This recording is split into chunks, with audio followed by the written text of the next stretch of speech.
L'idée de cette conférence, d'abord, je remercie évidemment toutes les personnes présentes à cette conférence, c'est de présenter les résultats d'une conférence de consensus qui a eu lieu au milieu d'année 2020, le 21 juillet de l'année 2020, et qui a fait suite à 18 mois de travaux de l'Institut Santé, qui s'est soldé par la publication d'un livre sur la refonte du système, c'est-à-dire avoir une approche la plus systémique possible.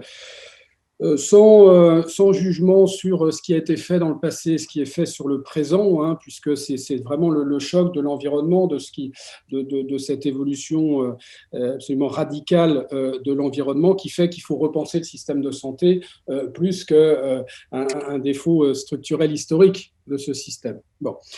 Donc on se projette véritablement dans l'avenir, donc avec un premier programme qui a été sorti, mais évidemment, même si c'est un travail collectif, hein, l'Institut Santé est un réseau associatif visant à faire de la recherche de façon la plus apolitique, la plus transversale possible. Nous avons beaucoup de professions de représenter, évidemment des professions médicales, mais aussi des philosophes, des économistes, des sociologues. Donc on essaie d'avoir cette approche qu'une seule personne ne peut pas avoir par elle-même.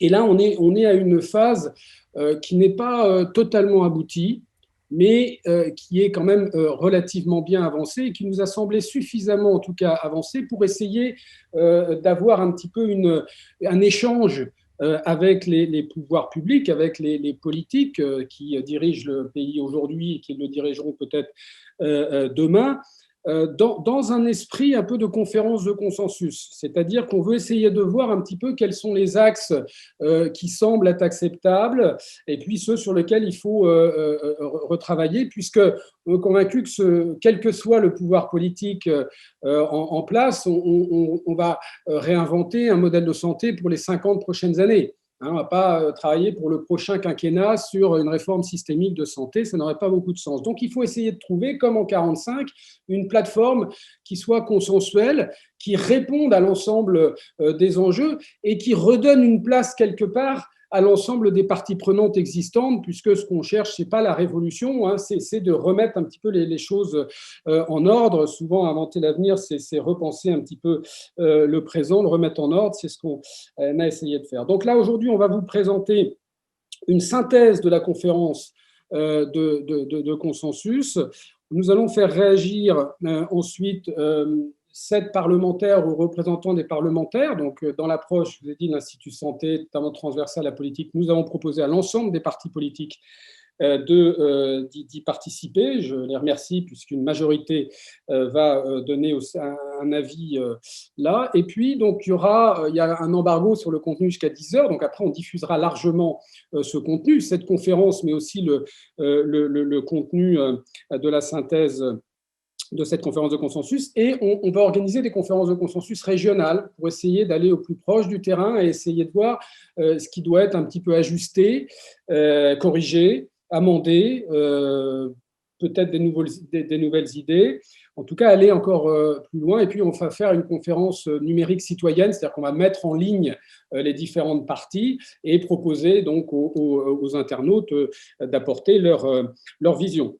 Ensuite viendra la troisième étape, c'est la consolidation de ça, la sortie d'un deuxième livre avec un programme définitif de refonte du système de santé sur lequel nous essaierons de faire un maximum de pédagogie. Alors, d'abord, je tiens à remercier l'ensemble de l'équipe de l'Institut Santé pour ce qui a été fait dans la première étape, ces 18 premiers mois, toute la participation à ces conférences de consensus, puisque nous sommes une équipe. Hein, je remercie Marina Lovka et Arnaud Danse qui sont dans un peu la technique et qui m'aident à cette organisation. Et donc, nous allons à 4 présenter les résultats de cette conférence.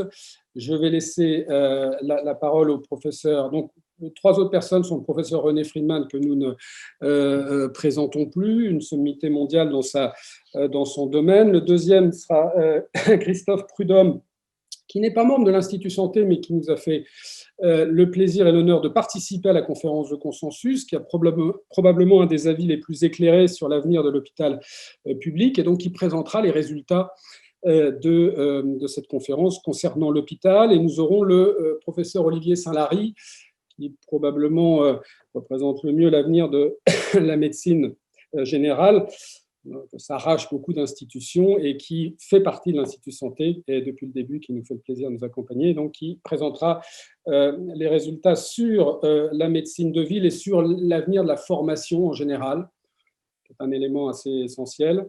Et ensuite, moi, je clôturerai sur la gouvernance et le financement. Voilà, professeur Friedman, c'est à vous.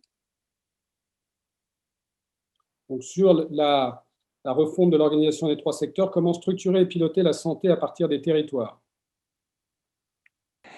Bonjour à tous. Donc, effectivement, un des points clés de la réflexion, c'était, pour une fois, de poser clairement le principe de partir des besoins de la population et non pas de partir de l'offre médicale qui pouvait être faite. Dans ce sens-là, les 3 grands secteurs de la médecine, que ce soit le soin, le médico-social ou la médecine préventive santé publique, on va dire, devraient être réunis au niveau du territoire. Cette notion de territoire est très importante, me semble-t-il. Elle doit être définie par un bassin de population et avoir tous les organismes, toutes les personnes qui développent une activité de santé, que ce soit en privé, en public, à l'hôpital, dans quelque structure que ce soit, qu'il y ait une coordination afin de répondre aux besoins de la population. Finalement, si on a 500 000, si on a 1 million de personnes, on peut très bien connaître à peu près les besoins en termes d'urgence, en termes de prise en charge d'accidents cardiaques, etc., pour les grandes lignes, on va dire. Donc, peut-être le changement, ce serait d'envisager au niveau de la région qu'il y ait le domaine de la santé, qui aujourd'hui n'est pas au niveau de la région, mais la région elle-même est très grande.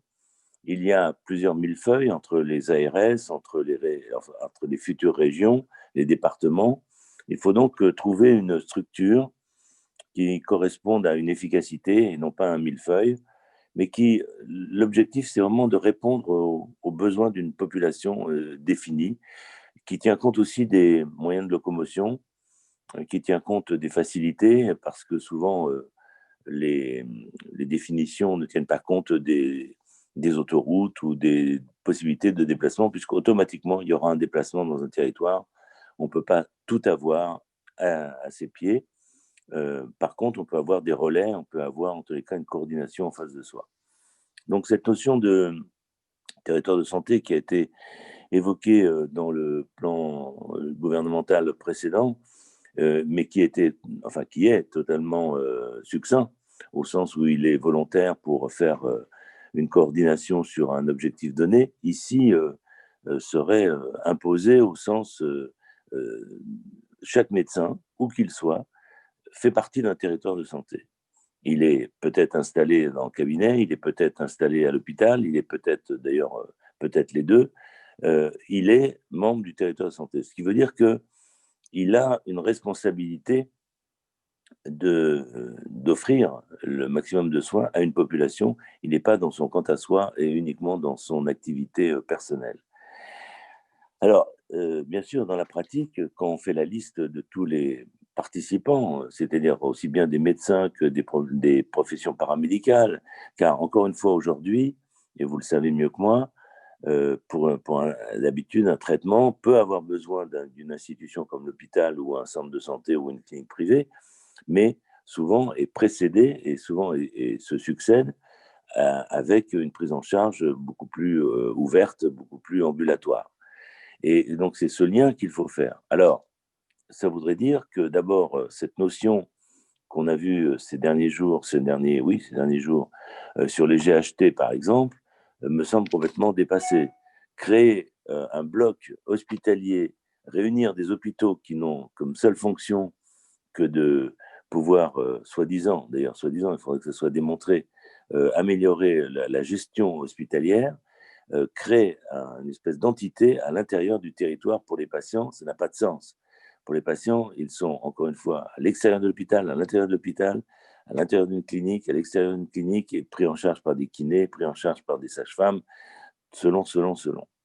Donc, à mon avis, c'est ce point important qui doit avoir une gouvernance, qui doit réunir et pour les 3 missions de notre action de santé, qui doit réunir donc les principaux représentants, y compris d'ailleurs des représentants de la population, en termes d'échanges et d'analyse de parcours de soins successifs pour des thématiques les plus connues, on va dire, hein, en fonction du pourcentage d'une population qui est atteinte de problèmes de diabète, de problèmes cardiaques, de problèmes d'urgence. On peut définir des parcours de soins qui tiennent compte du territoire. Est-ce à dire que on est obligatoirement dans le territoire? Non, on ne peut pas l'imposer, mais on peut le faciliter, y compris par des problèmes dont Frédéric parlera, c'est-à-dire des problèmes financiers. On peut faciliter le recours dans un territoire, même si ce n'est pas absolu, mais il faut un peu d'organisation dans ce domaine.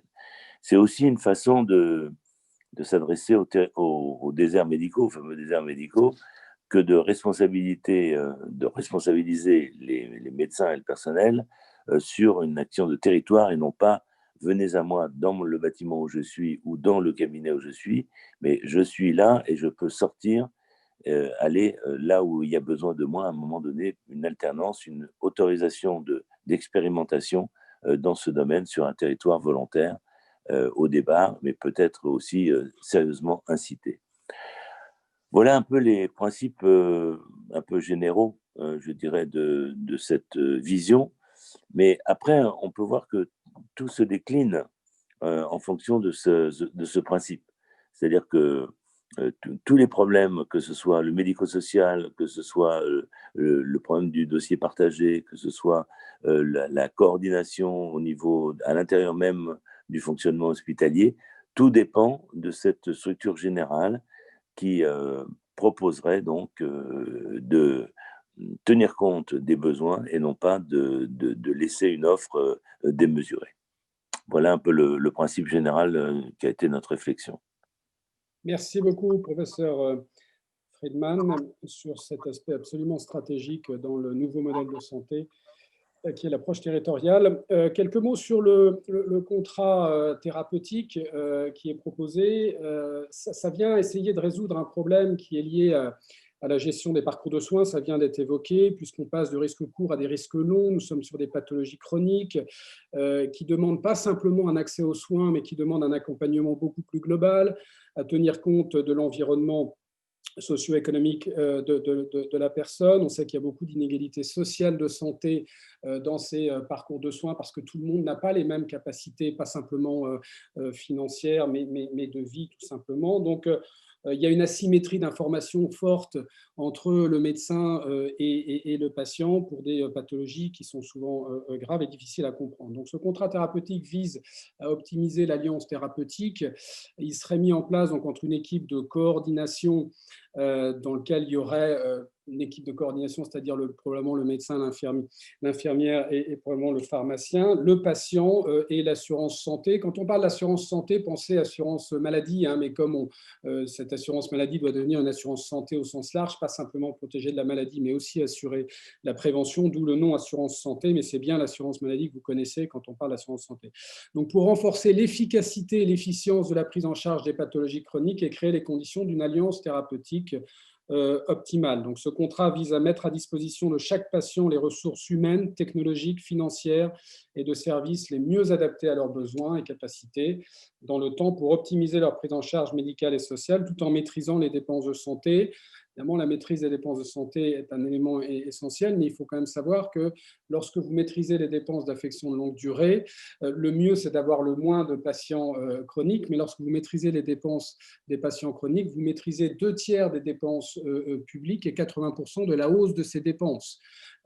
Donc, ce parcours, il est inspiré de ce qui a été fait en oncologie, puisque les 3 plans cancer ont permis de structurer un parcours dans l'oncologie et de façon plutôt remarquable, même s'il faut faire évoluer. Mais donc, il serait bien de le généraliser et de le contracter, de le mettre sous forme d'un contrat. Donc, ça vise donc à réduire l'asymétrie d'information, à renforcer les capacités et ressources des patients dans la lutte contre sa maladie.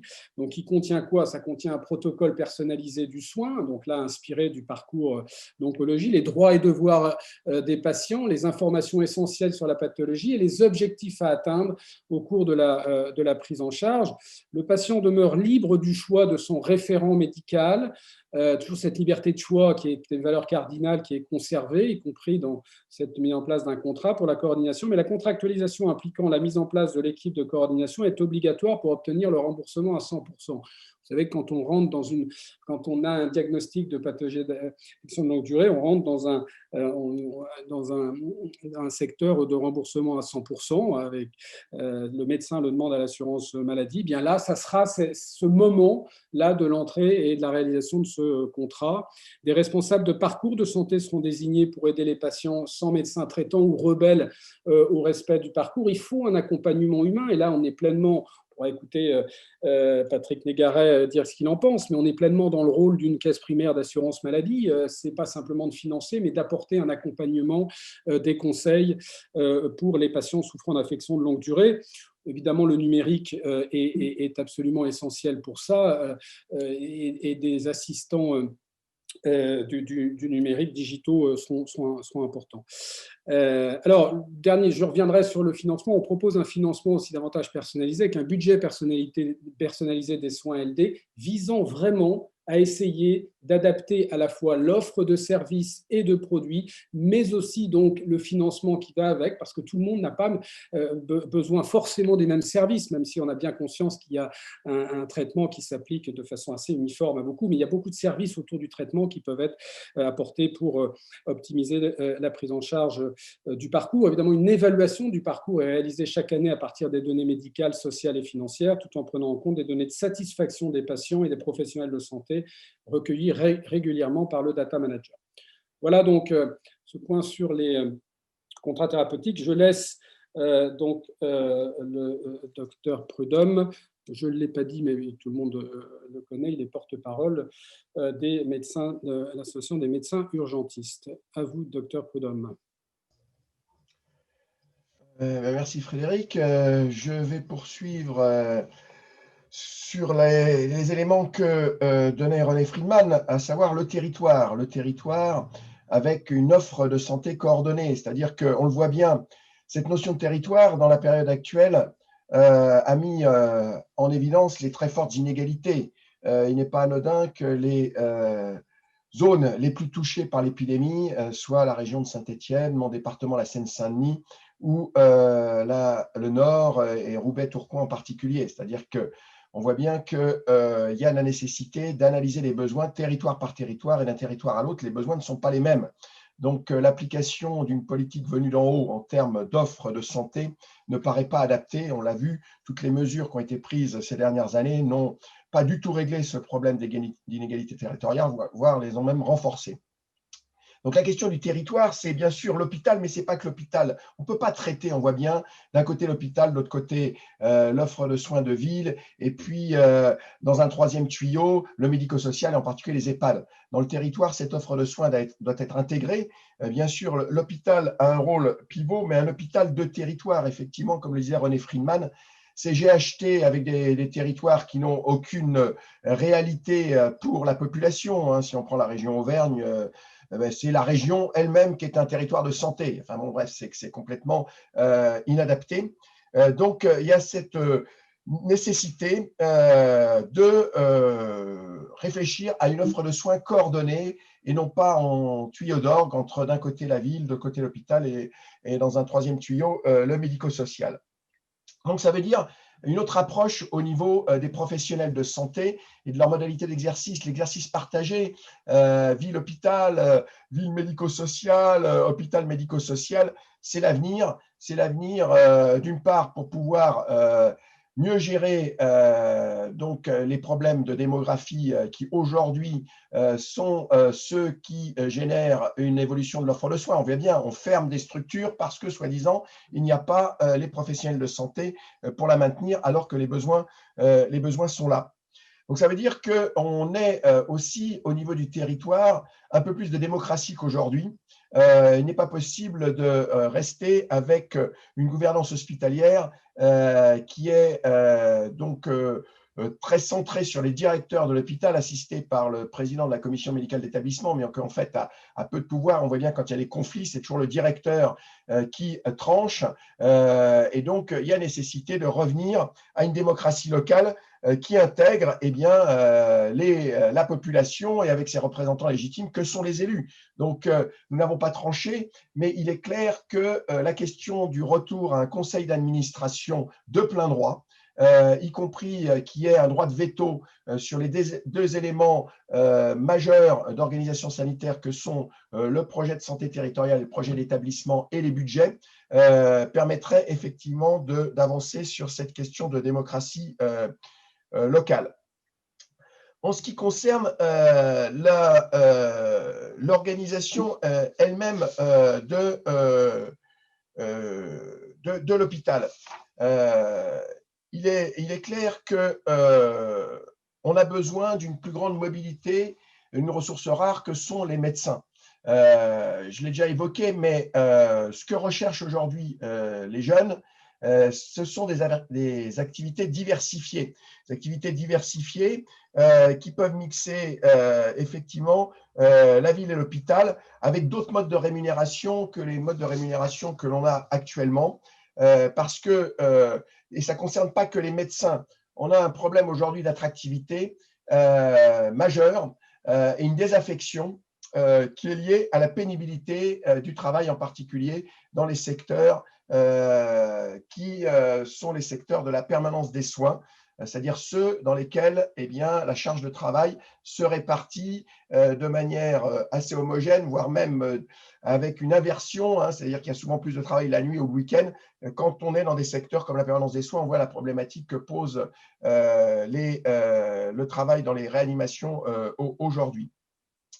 Ensuite, sur le mode de financement, eh bien, il est clair que, on le voit bien, les limites de la rémunération à l'acte sont évidents depuis des années, sont source de surcoûts majeurs, hein, on l'a vu, en particulier de multiplication d'examens donc techniques sans aucune coordination. Donc, il y a nécessité qu'on réfléchisse à des budgets qui soient des budgets prenant en compte la diversité des territoires et des besoins de santé de la population. Les besoins ne sont pas les mêmes en fonction des territoires et donc il y a cette nécessité de prendre en compte eh bien, une diversité de modes de rémunération. Il y a un certain nombre d'activités où effectivement ce qu'on appelle les actes programmés peuvent répondre à un mode de financement de type rémunération à l'acte, mais on voit bien que ça reste aujourd'hui très marginal, puisque l'essentiel des patients aujourd'hui à prendre en charge sont des patients complexes de plus de 50 ans atteints de polypathologie. Et donc, on ne peut pas additionner les actes pour prendre en charge ces patients, puisque le besoin de coordination de la prise en charge de ces patients est aujourd'hui un problème majeur qui n'a pas trouvé aujourd'hui de solution adaptée. Et donc, l'autre élément qui est important, et on l'a vu là dans le cadre de la crise liée au coronavirus, il faut laisser la liberté au terrain de s'organiser, d'expérimenter des modes d'organisation, et s'ils sont pertinents, de les valider et qu'ils puissent servir d'exemple pour être généralisés. L'injonction qui arrive d'en haut est contre-productive. On le voit aujourd'hui, moi c'est ce que je vis au quotidien, en particulier pour le déploiement là, des tests antigéniques rapides. Écoutez, entre les différentes agences qui donnent des avis et ensuite les ARS qui mettent 3 semaines à pondre une procédure de 20 pages qui peut être contradictoire avec l'avis des agences, il faut qu'on en sorte. Il faut que l'organisation vienne du terrain, soit ensuite contrôlée, validée, bien sûr, pour qu'on ne fasse pas n'importe quoi par les structures de contrôle, mais ce qu'on appelle l'expérimentation institutionnelle est quelque chose qu'il faut aujourd'hui absolument mettre en œuvre avec un processus d'évaluation qui permette effectivement, eh bien, quand l'évaluation est positive, qu'on puisse généraliser ces expérimentations et qu'elles ne deviennent plus des expérimentations, mais la réalité sur le terrain. Ensuite, en ce qui concerne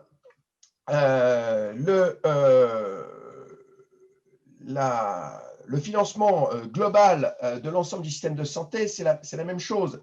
Il faut bien qu'on puisse réfléchir à des modes de financement qui soient plus globalisés sur le territoire en fonction des réalités démographiques, géographiques, avec des échanges. On appelle ça des conférences de consensus régulières sur les tarifs qui permettent qu'il y ait un accord entre eh bien, ceux qui fournissent les prestations de santé et puis le financeur, et qu'il puisse y avoir des évaluations régulières et qu'on puisse se revoir et adapter en fonction des besoins. Donc on le voit, je devais parler, pour ne pas être trop long, je vais conclure, je devais parler de l'hôpital, mais bien sûr l'hôpital est central dans l'offre de soins, mais aujourd'hui, ce que l'on a mis en évidence dans nos discussions, c'est qu'il fallait réfléchir effectivement à une offre de santé, et non pas une offre de soins, mais une offre santé territoriale, coordonnée entre les différents acteurs sur le territoire, prenant en compte eh bien, les spécificités, les réalités territoriales qui doivent déboucher, y compris sur des spécificités et des différences de financement en fonction de ces réalités. Merci. Merci infiniment, Dr Prudhomme, pour cet éclairage absolument parfait. Professeur Olivier Saint-Lary, sur la ville et sur la formation. Merci beaucoup. Donc, merci pour les présentations précédentes. Et donc, effectivement, je vais essayer de vous toucher un mot de ce que la conférence de consensus a conclu sur comment renforcer les soins de ville pour réussir le virage ambulatoire qui a été maintes fois annoncé, mais jamais véritablement engagé jusque-là. Et tout ça dans un esprit qui est parfaitement concordant avec ce qui vous a été dit dans les présentations précédentes. Donc l'idée qu'on défend et qu'on propose, c'est que les équipes de soins primaires et les médecins spécialistes de ville soient vraiment responsabilisés sur des missions qui soient clairement définies en contrepartie d'un financement à sa juste valeur et d'une autonomie professionnelle respectée. Et donc ces missions, quelles sont-elles ? On en a listé un certain nombre, notamment l'accès aux soins pour tous, la permanence des soins, la coordination des parcours, le maintien au domicile, la prévention, la formation, la recherche. Parmi ces missions, je voudrais vous en détailler quelques-unes qui nous semblent vraiment cruciales, notamment la permanence des soins. Si nous souhaitons garantir la pertinence des urgences hospitalières, on voit bien qu'on peut tourner le problème dans tous les sens, on va avoir du mal à avancer de manière vraiment efficace si on ne développe pas un système de permanence de soins ambulatoire digne de ce nom et qui remplisse vraiment cette mission-là. Donc, ce que nous proposons, c'est de nous appuyer sur des expérimentations territoriales qui cherchent à bien évaluer le dimensionnement optimal et travailler notamment sur deux modèles. Un modèle qui pourrait être développé à proximité des établissements hospitaliers, qui permettrait de décharger les urgences hospitalières, et un autre modèle qui se mettrait en place au cœur des territoires les plus isolés. Les maisons médicales de garde que nous souhaitons vraiment généraliser et développer posséderaient les équipements nécessaires pour gérer les urgences non vitales, notamment la biologie et l'imagerie médicale. Les médecins qui y participeraient seraient rémunérés sur la base d'un forfait de permanence des soins qui serait équivalent exactement à celui versé à l'hôpital dans ce cadre-là. Et pour éviter toute distorsion avec la situation à l'hôpital, les patients ne paieraient pas de prestations ambulatoires pour ces soins non programmés. En tout cas, ils n'auraient pas d'avance de frais à réaliser. L'idée, c'est que ces maisons médicales de garde, au même titre que pour les établissements hospitaliers, puissent bénéficier d'une régulation en amont afin d'éviter toute surcharge inadaptée et que cette régulation puisse bénéficier de toutes les avancées que la télémédecine permet de faire aujourd'hui. Et enfin, pour informer la population de l'existence de ces maisons médicales de garde et optimiser leur utilisation, un certain nombre de campagnes de communication et d'éducation sanitaire à destination des citoyens seraient réalisées, notamment par l'intermédiaire des caisses primaires d'assurance maladie. Le deuxième point clé sur lequel nous souhaitons insister, c'est la nécessité d'accélérer l'universitarisation de la médecine ambulatoire et des autres professionnels de santé qui sont un gage de revalorisation et d'attractivité sur toutes ces professions dont nous avons cruellement besoin actuellement. Pour cela, nous souhaitons revaloriser le statut de maître de stage, à la fois financièrement, mais aussi surtout institutionnellement, Aujourd'hui, par exemple, ils n'ont aucun droit de vote dans les universités et peut-être que si nous souhaitons les impliquer dans la vie universitaire, il serait important de leur offrir ce droit. Et dans le cadre du développement de l'universitarisation des professions de santé, au-delà des CHU, il nous semble que voilà, les enjeux d'enseignement et de recherche sont extrêmement importants, là aussi pour développer l'attractivité intellectuelle du métier.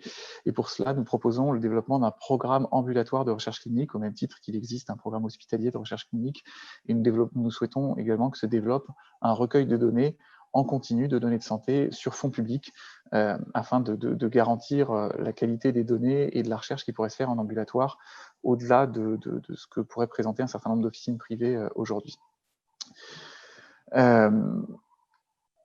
Donc, la recherche est à développer au même titre que l'enseignement, je vous le disais, et également les internes doivent être encore mieux encadrés qu'aujourd'hui. Pour ça, il faut augmenter évidemment le nombre d'encadrants. Et il nous semble que dans le cadre de la formation des internes, un point extrêmement important à développer serait leur formation à la permanence des soins ambulatoires. Aujourd'hui, les internes sont formés dans le cadre des urgences hospitalières dans leur cursus, mais la formation à la permanence des soins ambulatoires ne fait pas partie du cursus d'un interne de manière réglementaire aujourd'hui. Et il nous semble que si nous souhaitons que demain, les internes, qui sont les futurs professionnels de santé, soient mobilisés sur la permanence des soins ambulatoires, il existe un enjeu central à les former dès aujourd'hui à cette mission-là. Je vais maintenant passer au développement de la formation et avec l'esprit qui est de faire de la formation des professionnels de santé vraiment un secteur d'excellence en France et un droit inaliénable tout au long de l'exercice, et donc revenir à la fois sur la formation initiale puis la formation continue. Pour ce qui est de la formation initiale, nous souhaitons la rendre plus flexible, plus en phase avec l'évolution des métiers, et nous sommes vraiment convaincus, et c'était un consensus fort lors de la conférence de consensus, que la formation est un gage d'attractivité et du coup de recrutement des professionnels de santé. Nous voyons bien aujourd'hui que le nombre fait cruellement défaut, particulièrement de cette crise Covid. Pour ce qui concerne les disciplines ambulatoires, et notamment la médecine générale, nous avons acté que le nombre de stages en ambulatoire était à augmenter si nous souhaitions demain voir les installations se développer. Donc, on sait qu'il y a un lien très fort entre le nombre de stages effectués dans les territoires en ambulatoire et la probabilité que les internes s'installent demain dans les territoires du coup qu'ils auront connus dans le cadre de leurs études. Nous souhaitons mettre en avant les formations interprofessionnelles et nous souhaitons les rendre obligatoires dans le cadre du DES afin que dans leur formation, les futurs professionnels soient habitués à travailler ensemble et on espère pouvoir dans ce cadre mieux collaborer à l'avenir. Nous souhaitons aussi développer une formation à la médecine environnementale.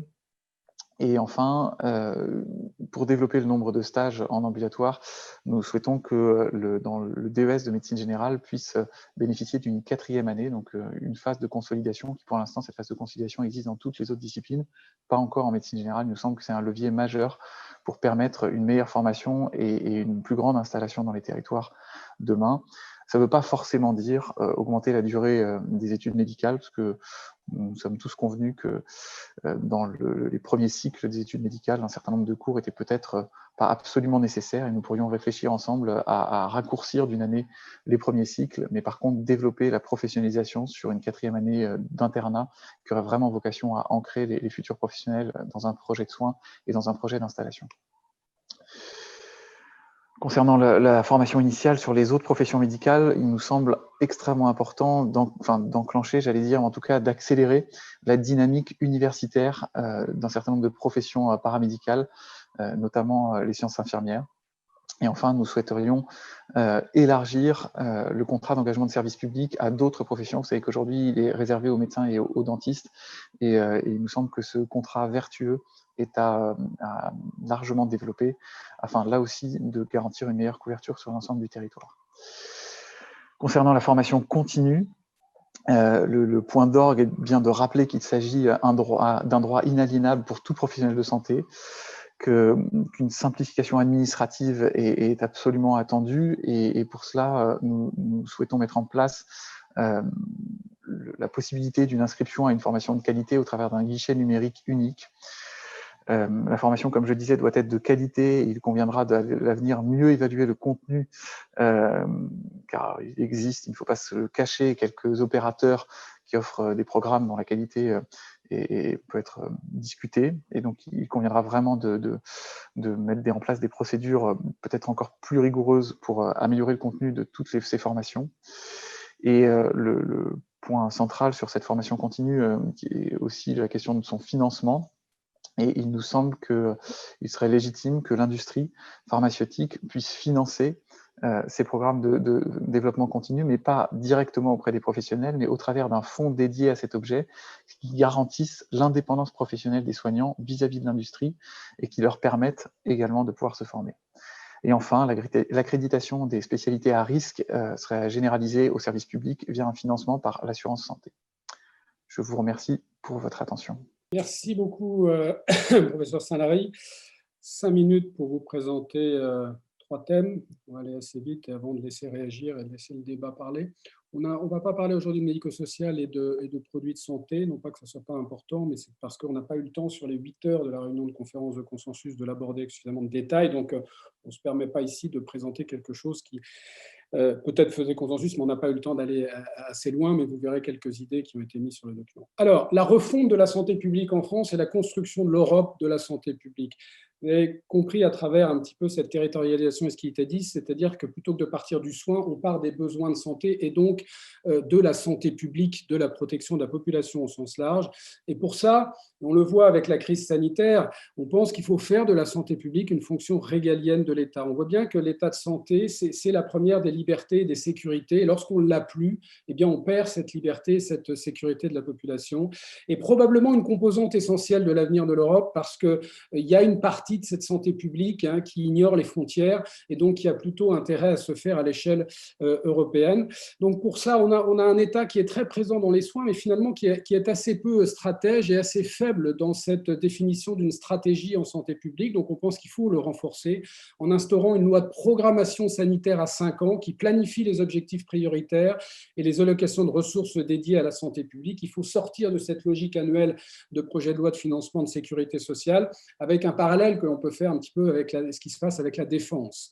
Mettre fin à la dissémination des missions principales de santé publique à travers de multiples agences, comme c'est le cas aujourd'hui, par leur fusion, donc un exercice de simplification dans une agence nationale de santé publique qui sera le pilier de l'État sanitaire. Sa déclinaison en agences régionales, étroitement associée avec les conseils régionaux, c'était dit par le professeur Friedman. Alors, ce n'est pas confier complètement la santé aux régions, mais c'est clairement mettre en place une gouvernance qui implique les régions. Ce n'est pas une décision idéologique, c'est qu'on sait bien que cette approche sanitaire, c'est l'ensemble des déterminants de santé, et donc il y a beaucoup de politiques publiques, dont certaines sont gérées par les régions, qui doivent être impliquées dans la politique de santé publique, d'où on propose probablement qu'il y ait un directeur de la santé aux conseils régionaux qui garantira une efficacité opérationnelle et un contre-pouvoir démocratique. Vous avez la démocratie représentative par l'État, mais vous avez aussi, je dirais, la démocratie à travers les collectivités locales. Et dans une approche de santé globale, il est indispensable évidemment que les élus de terrain soient aussi impliqués. La souveraineté nationale en matière sanitaire et la garantie de sécurité à la population sont des objectifs stratégiques qui font de la santé une fonction régalienne. Donc, je dirais juste les premiers points, des points clés. Renforcer le poids politique du ministère de la Santé. On sait que, et quel que soit le ministre ou la ministre en place, c'est absolument pas lié à ce qui se passe actuellement, mais il y a le poids politique du ministre de la Santé est fait parce que la santé n'est pas vue comme une fonction à la hauteur de ce qu'elle devrait être mise. Donc, il faut en faire un ministre régalien de santé publique en créant le principe d'une loi de programmation sanitaire sur 5 ans, ce que j'ai dit, est piloté par un secrétariat d'État à la santé publique rattaché au ministère de la Santé publique et à Matignon. Alors, il y a un ministre de la Santé qui reste là, mais il doit avoir, on pense, un secrétaire d'État, ou quel que soit le titre, mais qui a une vocation interministérielle, parce que la santé publique, c'est de l'interministériel. Et donc, il faut probablement avoir ce rôle-là. Je vais passer à la refonte de la gouvernance des soins. Vous allez dans moins d'une heure avoir accès aux détails. On a été assez loin dans la réorganisation de cette santé publique. La refonte de la gouvernance des soins. Pour une gouvernance des soins unifiée, décentralisée dans les territoires et assise sur une démocratie sanitaire et sociale active. Autant on pense qu'il faut réarmer l'État sur le plan national, mais aussi en région, puisque vous avez compris que les ARS actuelles restent une agence, mais une agence qui est centrée sur la santé publique. Et il y a une délégation de la gouvernance des soins qui est faite aux financeurs publics, à l'assurance maladie qui va donc piloter de façon unifiée l'ensemble des 3 secteurs du soin, avec véritablement une approche qui est une approche territoriale, c'est-à-dire une délégation de services publics, sous forme on propose un contrat pluriannuel d'objectifs et de moyens, à une gouvernance territoriale qui a été évoquée tout à l'heure et qui pilote les territoires avec une évaluation et une relation contractuelle avec ce qu'on appelait avant les caisses régionales d'assurance maladie. Donc, un système qui est profondément démocratisé. On sort d'une approche qui est quand même très technocratique. Alors, comment est-ce qu'on le fait? En fait, les outils existent aujourd'hui. On a créé une conférence nationale de santé et d'autonomie qui est un outil assez remarquable qui regroupe l'ensemble des acteurs à travers 8 collèges. Eh bien, on propose que cette conférence nationale devienne le conseil en fait, de l'Union nationale des caisses d'assurance santé, caisses d'assurance maladie, pour utiliser un non plus connus. Et de la même façon, en région, il existe des conférences régionales qui réunissent l'ensemble des acteurs et qui deviendraient le conseil des caisses régionales d'assurance maladie. Donc, avec un vrai contre-pouvoir des représentants du système, de la société civile, par rapport à un exécutif. En tout cas, c'est ce qui est recherché. Il y a peut-être d'autres façons de faire et sont les bienvenues, mais pour avoir une démocratie sanitaire et sociale active, parce qu'à la fois, il faut un État fort, visionnaire à moyen terme qui définisse une vraie stratégie avec des budgets, mais à la fois, il faut véritablement une décentralisation, une responsabilisation forte des acteurs. C'est ce qui a été recherché dans cette nouvelle gouvernance. Vous en verrez les détails. Dernier point sur la refonte de l'architecture de financement. Aujourd'hui, on a un système qui est quand même assez peu lisible, qui est très coûteux sur le plan administratif parce qu'on mélange avec ces 2 étages de financement, un financement privé et un financement public sur quasiment l'ensemble des soins qui sont financés, à l'exception des soins ALD. Et donc, on propose de sortir de cet entrelacement de financement et d'avoir un payeur unique par prestation de santé. Ce payeur unique, il représente aujourd'hui 78% des dépenses de santé, donc sera très majoritairement, pour la plupart des prestations, l'assurance maladie. Ce qui peut être pris en charge par un assureur privé sera à travers un contrat d'assurance privée complémentaire, forcément avec donc un marché pour les assureurs privés qui se restreindra, qui ne disparaîtra pas, mais qui se restreindra. Et on pense que les mutuelles, qui représentent plus de la moitié du marché, doivent développer une activité dans l'économie sociale et solidaire où il y a tant de choses à réaliser, notamment sur l'accompagnement social dont on a beaucoup parlé, notamment sur la prévention, avec plus une activité dans ce domaine-là qu'une activité purement assurantielle dans le secteur.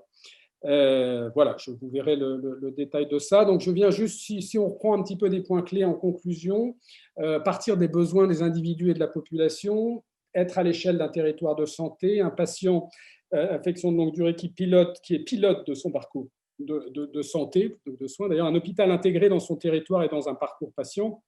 Tout soin ambulatoire courant doit être traité en ville. La formation, un droit inaliénable et une condition d'attractivité, la santé publique, une fonction régalienne de l'État co-gérée avec l'Europe, une approche territoriale, démocratique et décentralisée de la gouvernance des soins, un financement solidaire des soins renforcé et à payeur unique. Voilà. Je vous remercie infiniment pour votre écoute et votre patience. Avant un petit peu d'avoir un débat, donc on va faire intervenir... je ne sais pas s'ils sont tous là, mais il y avait 7 parlementaires d'invités. Je propose de le faire dans l'ordre alphabétique. Donc, il y avait M. Olivier Becht, donc, du groupe Agir, qui est président du groupe Agir, qui est représenté par le docteur Georges Fabrice Blum, qui va démarrer. Ensuite, nous aurons M. Franck Bouteau, qui est le responsable santé de Debout la France, Mme Caroline Fiat, qui est députée de la France Insoumise, M. Jean-Carl Grelier, qui est député apparenté LR, M. Cyril Isaac Sibille, qui est donc député MoDem, qui représente la majorité parlementaire aujourd'hui, M. Boris Vallaud, qui est député du Parti socialiste, et je ne sais pas si M. Jean-Marie Van Orenberg est là, parce qu'il y a cette réunion au Sénat. Voilà, Dr Blum, nous vous écoutons. Donc, il est important que cette notion de territoire me semble très importante, et la crise de la Covid nous a montré les différences, certes, entre les différents territoires français. Je pense que les notions de descendre des informations en tuyau d'orgue vers les territoires était une chose mauvaise. Nous l'avons tous compris. Et je crois que cette notion de bassin de population et de territoire est très importante pour prendre les décisions au niveau local. Donc ça, je crois vraiment que c'est quelque chose qu'il faut développer. Et je pense que c'est une des grandes solutions à nos maux d'organisation de la santé en France. Concernant les maisons médicales de garde en virage ambulatoire, ça a déjà été expérimenté en Suisse, où ils ont collé aux hôpitaux des maisons médicales d'urgence. Et ça marche assez bien. Nous avons eu, moi je dirige un master de management de santé à l'Université d'Alsace, on a eu l'année dernière un conférencier qui nous a montré cette expérimentation en Suisse qui fonctionne bien. Et je pense qu'on peut on peut essayer de voir si on pourrait essayer de faire la même chose dans notre pays. Je pense que ça permettrait de désengorger les urgences qui sont, comme vous le savez tous, complètement submergées, et on l'a vu dans la crise de la Covid. Voilà, ces deux notions qui m'ont semblé très importantes. L'autre notion, c'est la fonction régalienne de la santé en France. C'est vrai qu'il faudrait un ministère de la santé qui soit plus transversal, avec notamment des liens avec l'Europe. Là aussi, la crise de la Covid nous a appris beaucoup de choses. Moi qui suis dans une région frontalière avec la Suisse et l'Allemagne, on a dû transférer beaucoup de gens au départ de cette crise vers l'Allemagne, et on s'est heurté à des énormes difficultés administrativo-politiques de transfert, alors que les contacts étaient pris entre médecins pour transférer dans des services voisins qui avaient les structures nécessaires en nombre de lits, en nombre de personnel pour accueillir des malades. Là, c'est vrai que c'est vraiment la démonstration de la nécessité d'une médecine à l'échelle européenne avec des liens forts et une fonction régalienne, non pas seulement au niveau de la France, mais au niveau de toute l'Europe. Donc voilà les quelques notions dont je voulais apporter mon concours, notamment avec l'expérience qu'on a eue dans la crise de la Covid. Merci, Monsieur Blum. Donc, on laisse les parlementaires. Si j'ai cité quelques parlementaires, c'est qu'on s'est assuré qu'il y ait bien la diversité des partis politiques qui soient représentés, mais tous les parlementaires, évidemment, ont la priorité pour intervenir ensuite. Voilà pourquoi j'ai cité. Donc, Monsieur Bouteau, pour Debout la France. Écoutez, merci beaucoup, Monsieur Bizard, de m'avoir invité. Je pense que je vais aussi un petit peu à Philippe, que je remercie au passage. Donc, je me présente très, très vite. Je suis chirurgien maxillofacial, exerçant depuis environ 40 ans au CHU de Toulouse. J'ai été chef de service à la CME pendant 15 ans et je suis professeur de médecine. Alors, tout ce qui a été dit, très, très intéressant, je ne vais pas revenir là-dessus. Je suis, comme tout le monde, je pense, très attaché à cette approche territoriale. Celle-ci a été d'ailleurs imaginée par le pouvoir en place, mais déclinée de façon, je dirais, absurde, sous la forme des GHT, tout le monde est d'accord, en faisant par exemple abstraction totale de tout le secteur privé, de tout le secteur libéral, alors qu'on sait que les cliniques représentent plus de 50% de l'activité chirurgicale, c'est quand même un peu absurde. Après, sur la gestion, si vous voulez, il y aura quand même, sur la gestion des patients, il y aura forcément un stade intermédiaire où il faudra quand même avoir un rattachement à une maison mère, on va dire, un centre de référence qui normalement, de recours, qui normalement est le CHU, et ça posera quelques problèmes selon les territoires. Il faudra peut-être revoir un petit peu même la carte de ces centres, sachant que c'est pas forcément des établissements universitaires qui peuvent être référents, ça peut être des établissements non universitaires. Je pense en particulier à la région parisienne où il y a des GHG, des CHG qui sont aussi grands que des CHU. Mais avec la médecine connectée, chaque petit territoire, vous avez dit qu'il y en aurait 300 ou 400 ou 500, doit quand même avoir un rattachement à une maison mère médicale pour la gestion des urgences, par exemple. Et puis, il y a beaucoup de choses qui peuvent se faire en dématérialisé, sans forcément transférer le patient. Je pense par exemple à une échographie ou bien sûr les examens radiologiques. Tout ceci fait qu'il y a un réseau à faire à plusieurs étages, me semble-t-il. Et que peut-être ce que vous n'avez pas mis dans votre projet de façon tout à fait assez précise. Après, je pense que M. Prudhomme, qu'il faut s'abstenir des directives permanentes. Alors, on reçoit des directives, moi j'ai reçu depuis la crise du Covid, des milliers de pages venant soit de l'ARS, soit de la DGS, soit de la direction de l'hôpital, soit rien que pour les lire, probablement, j'aurais pas pu soigner un seul patient si vous avez tout lu. Il y a la nécessité d'un contrôle étatique, mais ce contrôle, pour moi, il doit être a posteriori, il ne doit pas être a priori. Il faut laisser les gens faire leur travail. Si ça va bien, tant mieux. Si ça ne va pas, on peut corriger derrière, mais on ne peut pas constamment imposer des décisions, y compris médicales, qui viennent de gens dont on peut considérer qu'ils n'ont pas forcément toujours la compétence pour donner ces ordres.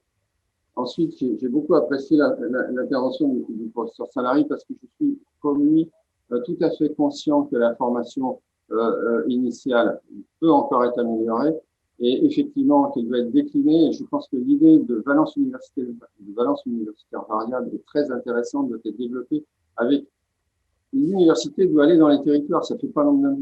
Et pour ça, il faut donner des responsabilités, des statuts à des gens qui pour l'instant n'en ont pas. Et au sein du CHU, il est absurde de continuer d'avoir un statut qui est à 50% hospitalier, 50% universitaire. Quand, par exemple, en chirurgie, 80 ou 90% de son temps se passe aux soins et seulement 10 ou 15% à la faculté. Or, actuellement, on est à 50-50 en termes de rémunération, en termes de statut. Tout ça n'est pas très logique. Par contre, alors sur la formation continue, je crois que là, on est dans le vide le plus total. Aujourd'hui, tout ce qui est OGDPC, DPC, etc. ne fonctionne pas. Tout ça parce que l'État a voulu tout diriger une fois de plus et il a complètement coupé les ailes de tous les organismes de formation continue, notamment dans les sociétés savantes, et avec des budgets qui sont attribués au compte-gouttes et de façon, je dirais, très compliquée. Et tout ceci est à revoir complètement. J'ai entendu que la formation continue était un droit. Je ne crois pas que c'est ça. Je crois que la formation continue, c'est un devoir. Et pour l'instant, on ne peut pas vraiment considérer que c'est le cas. Voilà. Donc, très rapidement, je vous félicite, moi, pour tout ce que vous avez fait là. Je voudrais quand même rappeler qu'il y a quelques points clés qui nous paraissent devoir être soulignés. C'est un, l'équilibre public-privé, parce qu'on ne peut pas monter un système de santé qui soit entièrement public, même si c'est la tentative, on voit bien, qui est faite par les pouvoirs publics depuis plusieurs années. Il faut absolument garder cette saine émulation, on va dire. C'est ça qui, pour moi, a fait la gloire, si on peut dire, du système de santé français. Ensuite, il faut toujours quand même essayer de respecter le libre choix du médecin par le patient. Ça me paraît quand même fondamental. Et là, attention aux actions qui sont menées actuellement par les complémentaires de santé. Et voilà, je pense que ensuite vous n'avez pas abordé le problème du financement et plus généralement de la prévention aussi, parce que pour moi c'est lié. Il faut revoir le problème de la carte vitale. C'est absurde d'avoir cette carte vitale qui remonte à des années, qui n'est pas nominative et avec laquelle non seulement on a une fraude massive, mais en même temps on ne peut pas faire des études de santé publique, des études épidémiologiques correctes, alors qu'on pourrait le faire si la carte vitale était refaite. Voilà, j'ai Merci. Merci, monsieur. On essaie de rester sur une vision assez politique. On a bien conscience qu'il y a énormément de sujets qu'on n'a pas pu aborder, mais qui sont assez techniques. On essaie de rester avec une vision politique. Merci infiniment, en tout cas, monsieur Bouteau. Madame Caroline Fiat, de France Insoumise. Oui, merci beaucoup pour tout ce travail et ces analyses. En partant donc de votre travail, effectivement, je vais être assez d'accord avec pas mal de vos points sur le fait qu'il faut partir des besoins de la population. Ça paraît tout à fait cohérent. Je pense que vous m'avez totalement convaincu avec votre proposition où il faut transformer l'assurance maladie en assurance de santé. Mais les mots ont leur importance. Et effectivement, si on pouvait privilégier la santé plutôt que soigner la maladie, je pense qu'on progresserait. Concernant l'offre de soins intégrée, c'est très bien de faire une offre hôpital médico-social parce que je pense que diviser l'hôpital et le médico-social systématiquement, ça a été une erreur et on en voit le résultat aujourd'hui. Donc, trouver une solution pour réintégrer un travail commun entre l'hôpital et le médico-social est quelque chose qui va être compliqué, mais qui ne devrait pas être impossible de faire en sorte que les deux puissent travailler ensemble.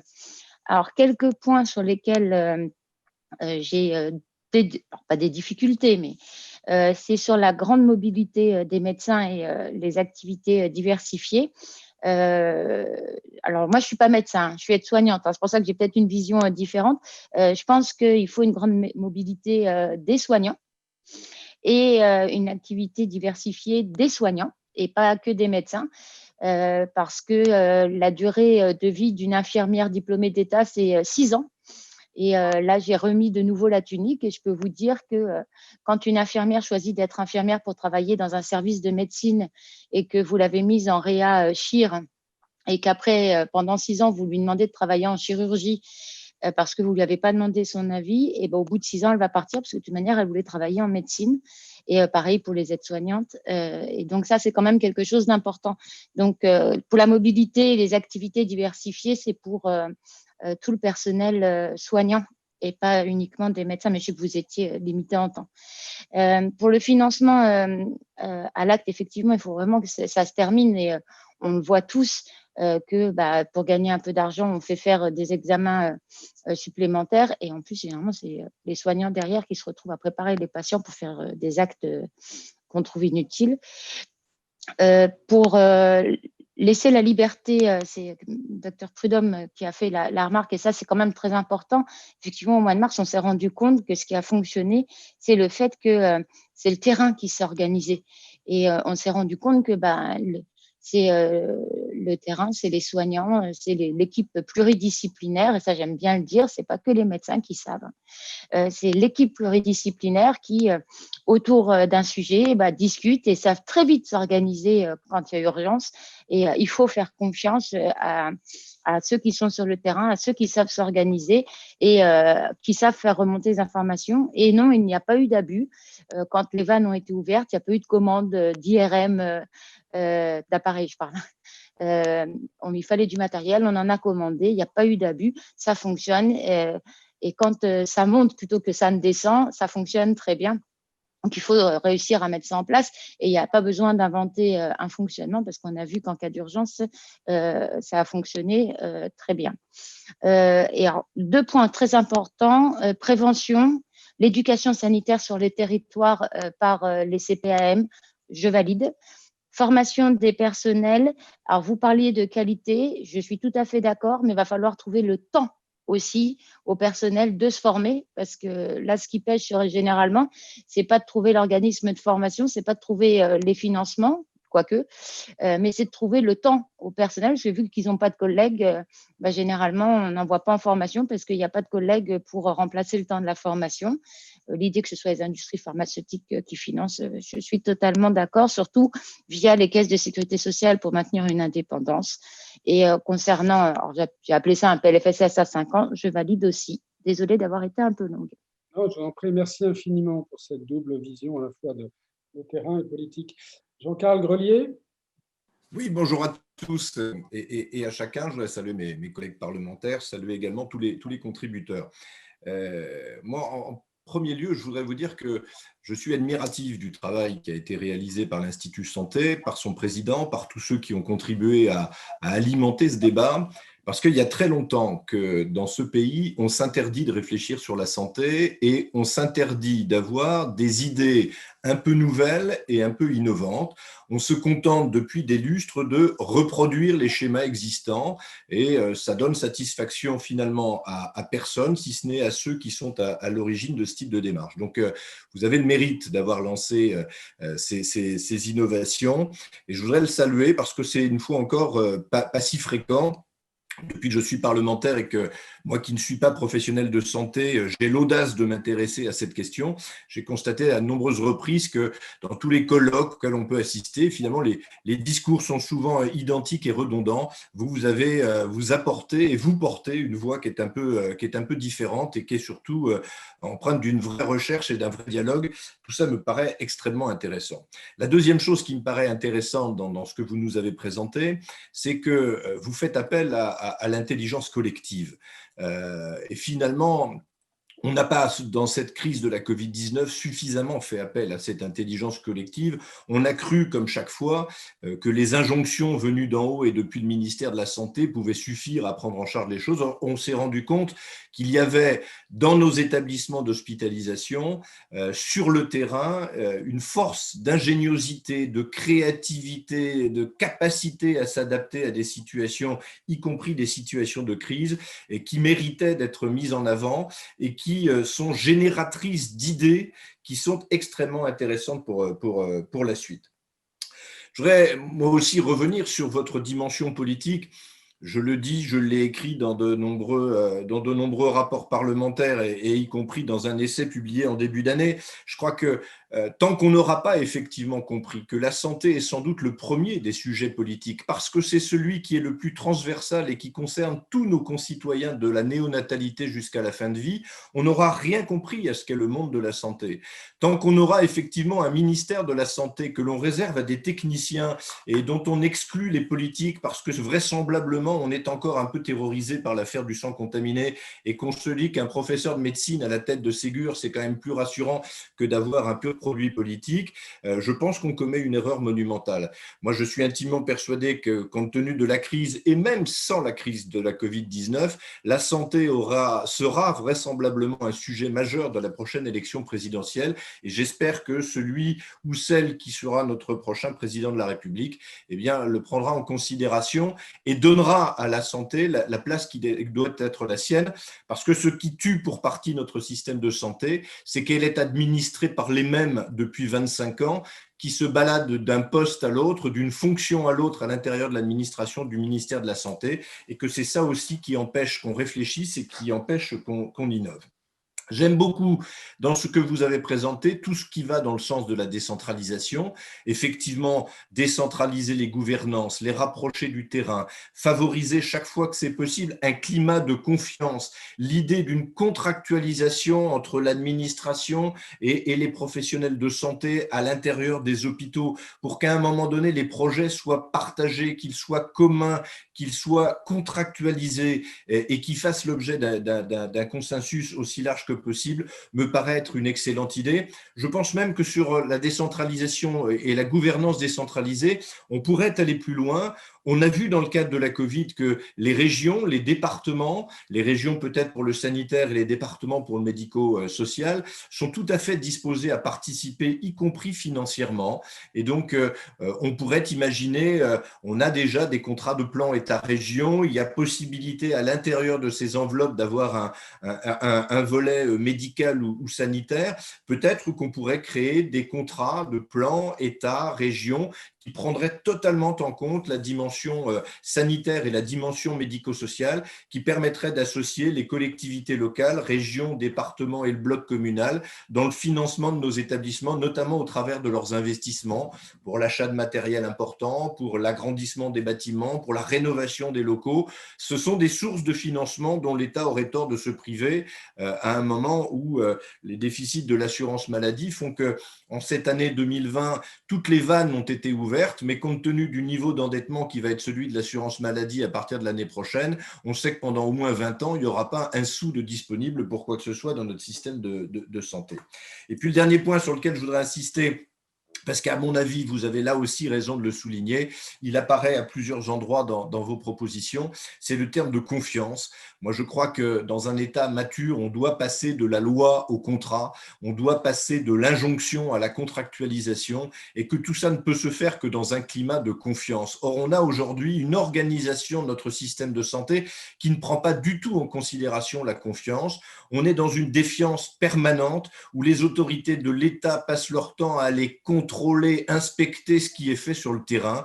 Moi, je ne suis pas une fois encore professionnel de santé, mais ce que je vois quand je vais dans les hôpitaux, c'est des professionnels de santé, toutes catégories et toutes professions confondues, qui sont extrêmement investis dans leurs fonctions, qui ont une vraie passion pour leur boulot, une passion qui les fait d'ailleurs aller bien au-delà de ce que parfois il est acceptable d'imposer à des gens qui sont salariés, et qui font qu'on a là une richesse qu'on ne sait pas exploiter suffisamment, le mot exploiter étant d'ailleurs peut-être impropre en l'occurrence, mais on a là en tout cas un vivier de gens qui ont une foi dans leur métier, une passion passion, sans doute des idées, une créativité qu'on ne sait pas exploiter suffisamment parce que l'État ne sait que contrôler et enjoindre quand il devrait faire confiance et donner la possibilité de développer des projets depuis le terrain.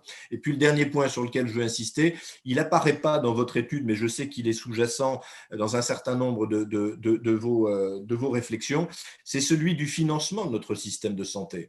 On a, et on l'a constaté au moment du vote en première lecture à l'Assemblée du PLFSS pour 2021, les ressources de la santé, c'est-à-dire les cotisations sociales et l'impôt via la CSG et la CRDS, ne financent aujourd'hui que 76% des dépenses de santé. Ça veut dire qu'il y a 24% que l'on finance par la dette et par des programmes d'économie qui ont fini par tuer une partie du système de santé.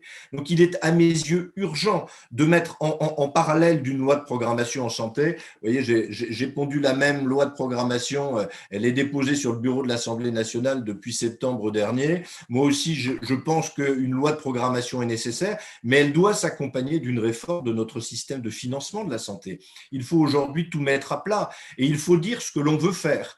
Il faut dire si on veut maintenir le régime de 1945 ou comme le fait le gouvernement actuel, mais ses prédécesseurs sans doute aussi le font sans le dire, on privatise une partie de notre système de santé en déléguant régulièrement aux caisses complémentaires santé ou aux mutuelles un certain nombre de dépenses d'assurance maladie, les 500 millions d'euros sur le zéro reste à charge par exemple, ou le 1,5 milliard qu'on leur ponctionne cette année pour participer au financement de la crise. Donc, il est urgent à mes yeux qu'on sorte de la loi de financement de la sécurité sociale, au moins pour la partie santé, que comme l'évoquait le président Frédéric Bizard tout à l'heure, on traite la santé comme on a su traiter d'autres sujets régaliens, la défense, l'éducation nationale, la justice, qu'on inclut la santé dans le budget de l'État pour une période maximum de 5 ans et que pendant ce temps-là, on sollicite la solidarité des autres politiques publiques pour remettre notre système à flot.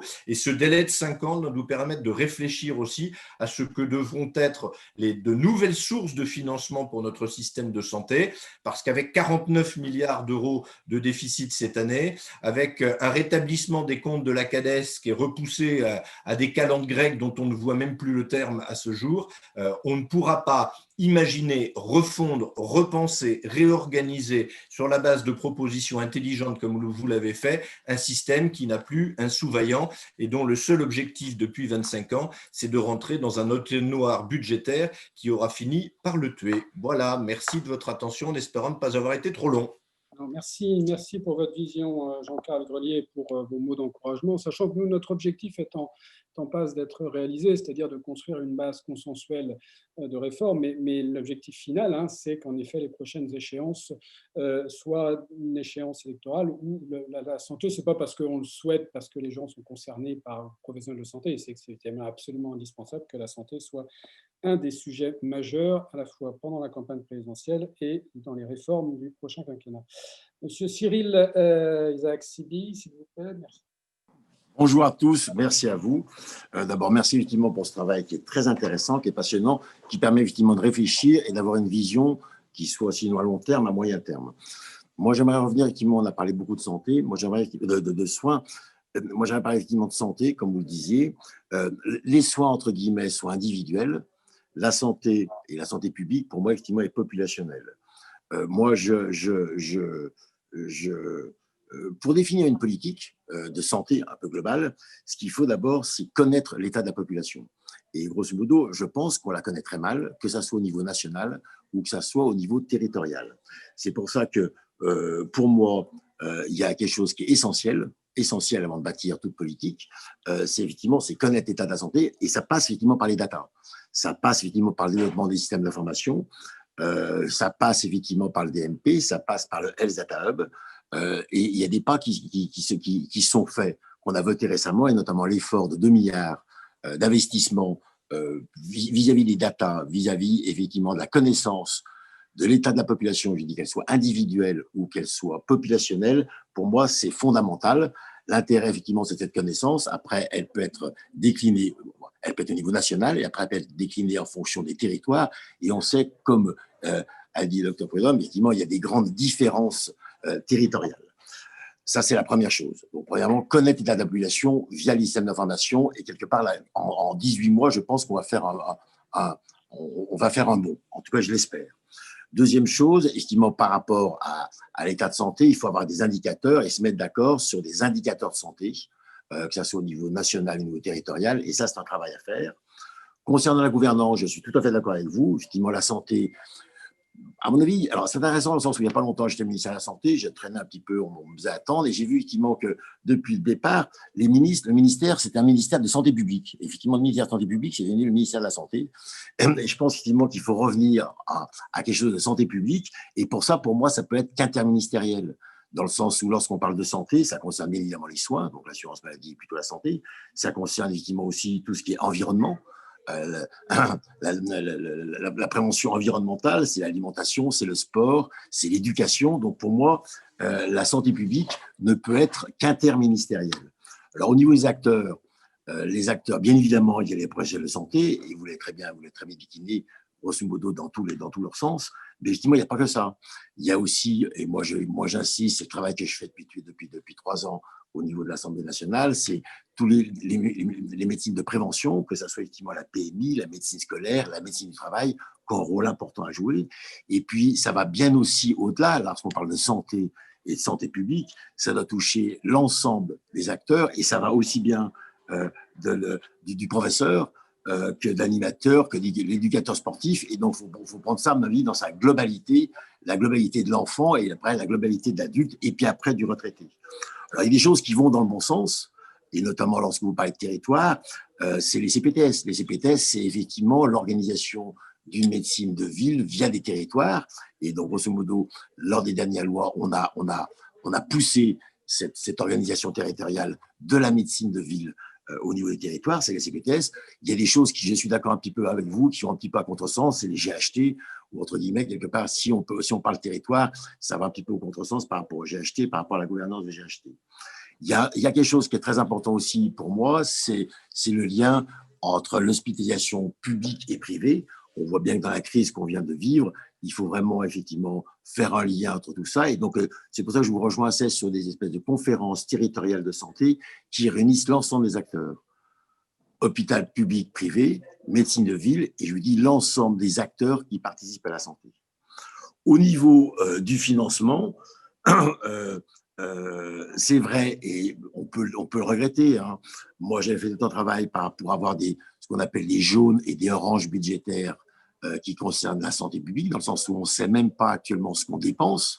Et là, le Bercy est en train de faire un travail grâce aux amendements qu'on a portés pour savoir actuellement qu'est-ce qu'on dépense au niveau santé publique et dans l'ensemble des ministères, au niveau de l'État, mais aussi au niveau des collectivités territoriales et au niveau de l'ensemble des acteurs. Pour le monde ne le connaît pas. Et donc là, il y a tout un travail à faire pour savoir effectivement qu'est-ce qui est dépensé.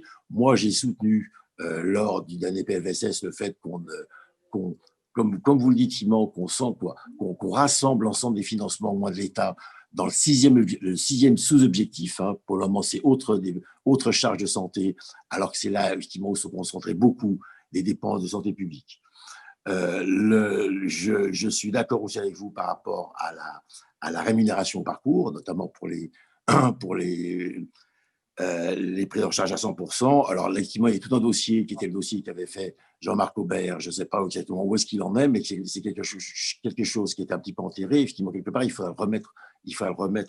Pour le moment, on en parle moins. Donc, merci pour ce consensus. Moi, je crois pas au grand soir. Par contre, je crois qu'effectivement, c'est des pas à pas. L'informatique, je vous dis, les data, c'est quelque chose qu'on va déployer dans les 18 mois et pour moi qui est essentiel dans le sens où on connaîtra mieux l'état de santé de la population. Les CPTS, ça va effectivement plutôt dans le bon sens, dans le sens où c'est territorial, mais malheureusement, ça concerne que la médecine de ville. Concernant l'accès aux soins, je ne sais pas si vous savez, mais donc il y a une PPL qui a été présentée, qui a été votée à l'unanimité à l'Assemblée nationale, qui est dans la navette parlementaire, malheureusement, qui n'a pas été prise par le Sénat, mais elle va revenir à l'Assemblée, qui permet effectivement les PACIS et les points d'accueil pour soins immédiats.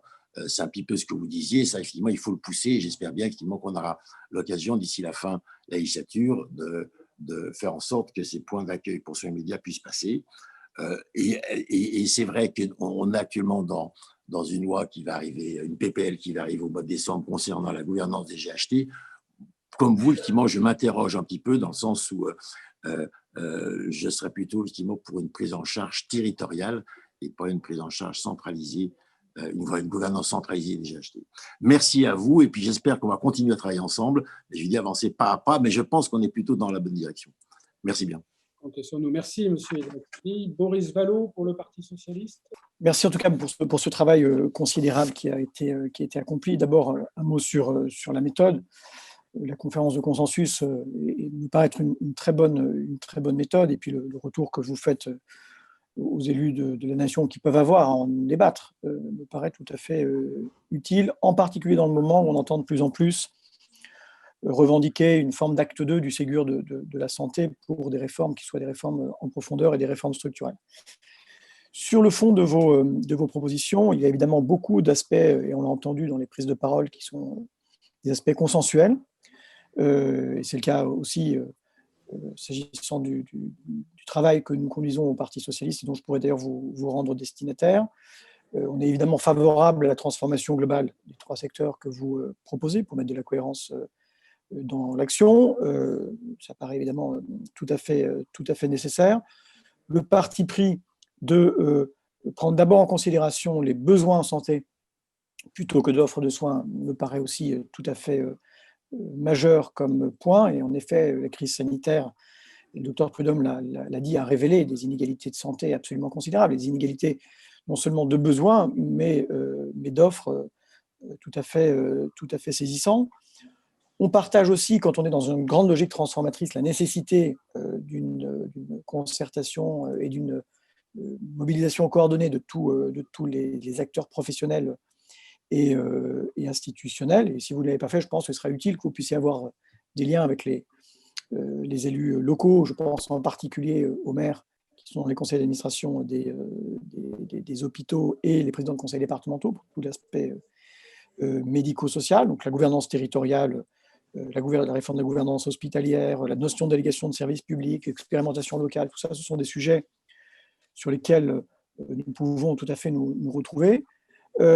L'idée du repositionnement de l'hôpital à partir d'un renforcement de la responsabilité des médecins de ville, oui, et je partage avec vous l'idée que jusqu'à présent, et ça a été l'une de nos difficultés, les difficultés de l'hôpital, c'est que le tournant ambulatoire est resté une incantation. Mais je crois qu'il faudrait peut-être, mais l'avez-vous fait dans le document plus complet, préciser ce que doit être selon vous le niveau de service hospitalier rendu dans la proximité. Qu'est-ce qu'il y a néanmoins comme niveau de service dans les hôpitaux de proximité? Ça me paraît être quand même un des éléments majeurs de la transformation du système de santé. Je crois qu'il faut, vous l'avez évoqué un peu, vous avez parlé des déserts médicaux, être bien clair sur la question de la démographie médicale, du nombre d'actes par médecin généraliste qui, j'allais dire, change avec les générations. Moi, je suis élu d'un territoire très rural où j'ai des vieux médecins qui font 7000 actes par an et qui cherchent 2 remplaçants qui ne veulent faire que 3500 actes par an pour les remplacer. Donc on est dans une vraie difficulté. Je crois qu'il va falloir être clair sur la permanence des soins ambulatoires comme vous l'avez été, sur la permanence des soins notamment en nuit profonde, qui me paraît être un sujet qui n'a jamais été véritablement réglé.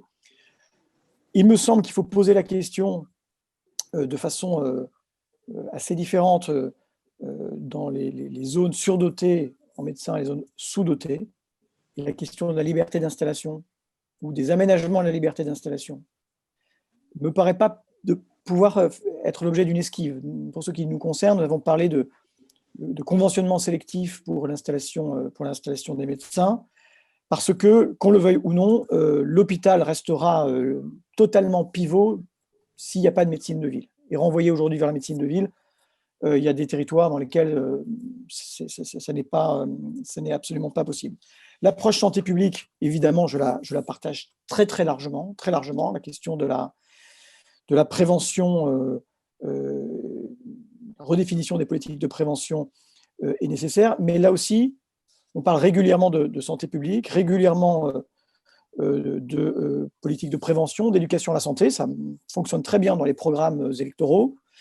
Mais ensuite, il faut rentrer dans le dur sur les objectifs nationaux que l'on s'assigne en matière de santé au travail, en matière de qualité de l'air, en matière de politique vaccinale. Il va falloir aussi prendre un champ assez large. Que se passe-t-il s'agissant de la médecine du travail ou de la médecine scolaire, qui sont quand même deux éléments de levier qui me paraissent fondamentaux, mais dont on sait aussi qu'ils sont dans une très grande souffrance, très grande difficulté. Sur le changement des régulations pour promouvoir une régulation qui soit proche du terrain, en partenariat avec les professionnels et les élus locaux. J'y souscris, mais il faudra, je pense, régler finement la façon dont s'articule le niveau national, le niveau régional et le niveau local. Et là, évidemment, c'est une question importante.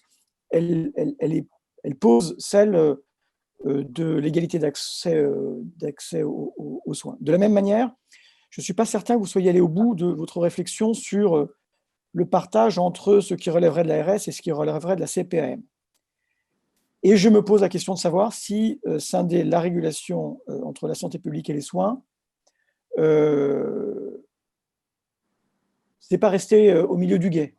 Et est-ce qu'il n'y aurait pas un pas supplémentaire à franchir, peut-être dans une action beaucoup plus coordonnée, et peut-être une fusion entre ARS et assurance maladie pour pas, j'allais dire, rester dans une forme de nostalgie où la CPAM était très puissante. Sur les quelques remarques complémentaires, moi j'attirais l'attention sur, alors je partage la question de formation, de l'universitarisation de la médecine de ville, 100% d'accord. Moi j'ajouterais la réflexion à la question du reste à charge zéro. J'ajouterais peut-être dans la réflexion, parce que je n'ai pas vu, le positionnement des SDIS et la coordination entre le 15 et le 18 est un sujet qui, dans un certain nombre de départements, demeure un sujet de préoccupation. Je pense qu'il faut aussi mettre la question de la réforme de l'ONDAM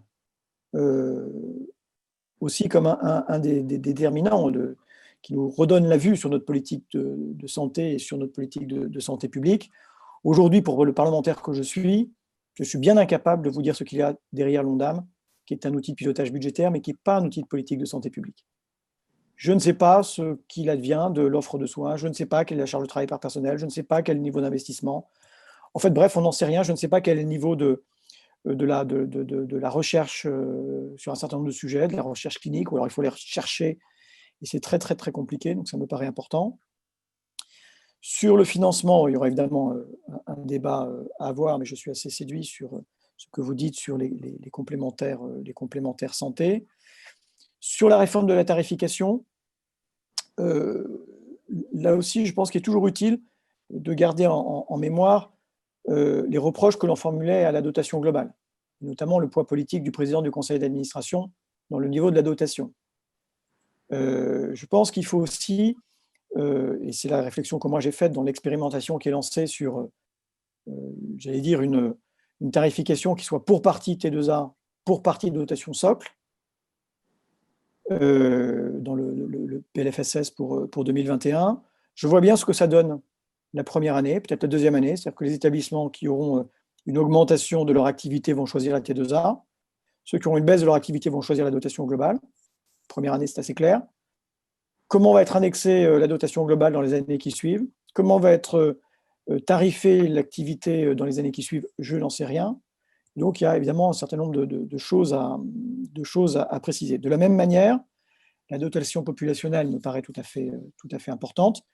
J'y ajoute, et je ne pense pas que je serai contredit par ceux qui habitent dans des territoires où il y a de grandes difficultés sociales, il faut qu'il y ait aussi des critères sociaux dans la tarification et dans les dotations. Voilà très rapidement ce que je pouvais vous dire. Évidemment, je lirai avec intérêt la version longue de votre travail, qui est déjà considérable, qui est une bonne base de travail pluraliste, et qui évidemment révélera dans ces détails sans doute des divergences entre nous. J'entendais mon collègue qui disait de sortir du budget de la sécurité sociale la partie santé et pour la mettre dans le budget de l'État. Ce n'est pas forcément, là, de mon point de vue, un point de convergence entre nous. Merci infiniment pour cette vision très complète. Notre objectif étant en effet d'avoir une base consensuelle que chacun après s'approprie et oriente dans la direction de son choix. Jean-Marie Vanderenberg. Merci, Monsieur le Président, Monsieur Bizard. Merci et bonjour à tous. Comme beaucoup, je veux saluer le travail remarquable de réflexion que vous avez engagé avec votre institut. Je pense que sur beaucoup de points, je l'ai entendu d'ailleurs de la part de beaucoup de mes collègues, nous sommes en phase avec vous. Il faut plus de décentralisation dans le système et je dirais que la crise du Covid vient de le démontrer à l'envi. Je pense aussi, et il faut insister peut-être beaucoup plus sur la participation des élus. On a effectivement des comités territoriaux professionnels, mais je crois important que les élus soient associés, parce que c'est une porte d'entrée importante sur le territoire qu'on ne peut pas négliger. Je vois chez moi, à Reims, on a fait une enquête de besoins, non pas seulement sur la santé, mais sur l'ensemble des besoins sociaux, et je crois que c'est excellent pour pouvoir ensuite répondre à ces besoins. J'ai noté aussi que sur l'organisation et le financement des soins, vous preniez évidemment un virage assez important sur le parcours des soins, le financement des ALD, la prévention, et je crois qu'il faut le saluer. Par contre, je n'ai pas vu grand-chose. Vous parlez d'un financeur unique, et en prenant l'exemple de l'Alsace-Moselle, je souscris tout à fait à cette vision. Je crois qu'effectivement, aujourd'hui, même si le reste à charge pour les patients reste faible, de l'ordre de 7-8%, il n'en demeure pas moins qu'il y a une complexité dans le financement, mais subsiste quand même une série de questions. Quelles sont les ressources? Vous parlez de cotisation, vous parlez d'un système d'assurance santé. Je crois que tout à l'heure, mon prédécesseur Boris Vallaud parlait de l'ONDAM. Je veux dire, oui, on ne comprend pas bien aujourd'hui peut-être comment le système fonctionne au niveau à l'interne de l'assurance maladie, mais on sait effectivement quels sont les tuyaux qui alimentent l'assurance maladie. Et là, je crois qu'il y a quand même dans votre dossier une petite faiblesse que je vous invite vivement à corriger. Je n'ai pas vu grand-chose non plus, même si on parle effectivement de permanence des soins, de pertinence aussi, des soins redondants et inutiles. Dieu sait s'il y en a. 25% si on prend effectivement les estimations des uns et des autres que personne ne remet en cause. Et donc, il y a là effectivement un abus qui peut trouver ses sources effectivement dans la complexité du système qui est en place actuellement, mais qui me paraît absolument indispensable de revoir. Les fraudes aussi bien en prestations, c'est vrai en assurance maladie, comme ça l'est effectivement dans les autres secteurs, évidemment, comme les allocations, les prestations familiales et la vieillesse. Bref, je voudrais, pour conclure et ne pas être long, saluer que vous ayez bien intégré le patient au cœur du système de santé. Je crois que ça, c'est essentiel. Aujourd'hui, on a un système qui est beaucoup trop hospitalo-centré, tout le monde le dit. Je pense que ce que vous proposez est un système beaucoup plus équilibré et qui me convient à moi parfaitement. Vous insistez aussi beaucoup, et je le salue, sur la formation. Je crois que c'est vrai pour l'ensemble du système de santé aujourd'hui, il est vieillissant. Je crois qu'il faut vraiment remettre à plat et revoir le système de formation. Je ne vais pas en dire plus. Vous savez ô combien, effectivement, il y a une forme de de sclérose qui s'est installée progressivement dans le système de formation médicale. Et je salue la belle idée que vous avez de faire de la France un acteur de santé au niveau européen. C'est une belle idée. C'est une belle idée, mais alors, c'est bien de vouloir inscrire la santé en termes de politique au sein de l'Europe, mais il y aura beaucoup de difficultés parce que tout le monde n'est effectivement pas aujourd'hui sur la même ligne. Et pourtant, c'est absolument nécessaire. On le voit à travers, effectivement, par exemple, aujourd'hui, la recherche du vaccin pour le Covid, ou combien il est nécessaire d'être puissant, d'être organisé pour pouvoir répondre effectivement aux besoins qui ne manqueront pas d'être, je dirais, nécessaires à l'avenir. Voilà, merci beaucoup, M. Bizarre. Merci beaucoup à vous, M. Van Rondenberg. On avait dit que ça allait jusqu'à 10 heures. Peut-être Mme Vidal, que j'ai aperçue si elle est toujours là, oui. l'REM. Et après, nous conclurons. Nous écoutons Naz. Merci beaucoup. Je voudrais moi aussi saluer la qualité des travaux et puis vous remercier de nous communiquer, de nous partager ces travaux qui présentent un grand intérêt, tant les enjeux de notre système de santé sont aujourd'hui importants. Force est de constater que notre système de santé est à bout de souffle et qu'il a besoin d'une refondation, d'une refonte profonde à une échéance qui ne devra pas être trop longue parce qu'on a des professionnels qui sont épuisés et une population à qui malheureusement on n'apporte pas toujours toutes les solutions nécessaires. Moi, j'ai trouvé très intéressant la partie approche parcours. Je crois beaucoup dans la prise en charge des patients à cette approche parcours plus globale qui nécessitera bien évidemment une réflexion importante sur la tarification de cette approche au parcours. On a déjà quelques expérimentations qui sont en cours, mais qui méritent d'être consolidées. Et l'idée du patient pilote de son parcours me semble être quelque chose d'extrêmement important. Je crois qu'aujourd'hui, on n'entend pas assez ce que le patient peut avoir à dire et de sa pathologie et de sa prise en charge. Donc là, il y a, je crois, vraiment quelque chose à développer de très, très intéressant. Je suis également tout à fait favorable à vos propositions sur le renforcement de l'approche territoire. Nous avons pu constater pendant la crise, la première vague du Covid-19, qu'il y avait eu dans certaines régions de belles synergies qui s'étaient mises en place entre les ARS, les départements, les régions et l'État. Alors, je pense que ça est à consolider, y compris avec aussi la notion de collectivité territoriale quand on a des zones rurales et on a là encore à solliciter les acteurs plus de proximité. Donc, tout ça, ce sont des choses qui peuvent aller dans un sens intéressant pour refonder notre système de santé. Vous avez aussi évoqué la question de la permanence des soins et c'est vrai qu'on constate aujourd'hui qu'on a vraiment un déficit de ces permanences des soins. Quand on se veut avoir une approche populationnelle et que le vendredi, à partir de 18 h, il y a toute une frange de la population qui n'a pas d'autre solution que d'aller aux urgences ou de ne pas se soigner, il y a un vrai sujet. À la fois on engorge nos hôpitaux et à la fois on sait qu'on a du renoncement aux soins.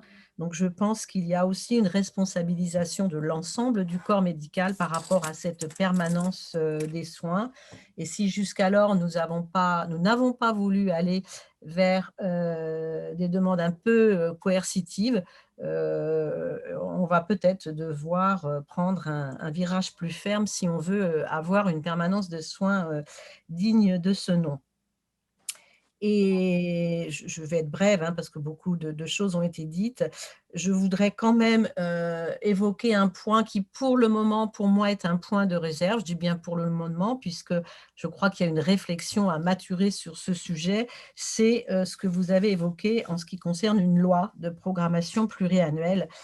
avec, à mon sens, ce système aurait eu une incidence non négligeable sur ce qui est aujourd'hui un objectif national de dépenses de l'assurance maladie, c'est-à-dire une ouverture de droits. Moi, j'ai des réserves sur cette loi de programmation parce que je crains que nous entrions dans une enveloppe fermée qui, en fonction des aléas sanitaires, pourrait être très contraignante et trop austère. Cela dit, je ne suis pas opposée à la réflexion. Sans doute que sur ce qui est posé aujourd'hui n'est pas suffisant et il y a des champs à élargir. En tout cas, je suis réservée pour le moment. Et à titre personnel, je suis personnellement très attachée à l'autonomie de la loi de finances de la sécurité sociale. Encore une fois, parce que c'est une ouverture, c'est une philosophie d'ouverture de droit qui est née de 1945. Et donc, l'intégration d'un budget de la santé dans le budget de l'État n'est pas sans conséquence et pour l'heure, la réflexion en ce qui me concerne n'est pas mûre et je reste réservée sur ce point, mais très intéressée par l'évolution que pourrait prendre ce type de réflexion. Et je pense que, quoi qu'il en soit, si les choses devaient aller dans ce sens-là, il faudrait bien évidemment des mesures d'impact extrêmement fines et extrêmement précises pour